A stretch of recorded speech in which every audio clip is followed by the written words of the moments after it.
¿Sabías que Pedro Pascal se está volviendo el papi de una generación? Por fin, un digno oponente. Nuestra batalla será legendaria. Pues esto suena bastante raro, pero tiene una explicación. Pues hoy en día el actor es mundialmente conocido, pero con esto obviamente vienen algunos fanáticos algo curiosos. Pues algunos fanáticos se dieron cuenta de que Pedro Pascal tiene papeles muy famosos, pero casi siempre como una figura de madurez y responsable. Y por supuesto como un padre presente. Papá regresó al cine. Y así como Chayanne, bueno, muchas personas se dieron cuenta de que tal vez en unas futuras generaciones Pedro Pascal se vuelva el papi de muchos de ellos, y más que nada que lo está haciendo justo en este momento, pues en redes sociales han bautizado a Pedro Pascal como Papi Pascal o Daddy Pascal. Lo curioso es de que el actor realmente no le molesta, realmente lo ve bastante curioso. Pero ¿qué le pasa a la gente que le gusta un viejo como yo? No entiendo.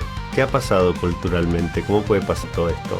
Pero al final de cuentas, ¿tú qué opinas? ¿Tú si tienes un hijo, le vas a decir que su papi fue Pedro Pascal o no? Tómame todo.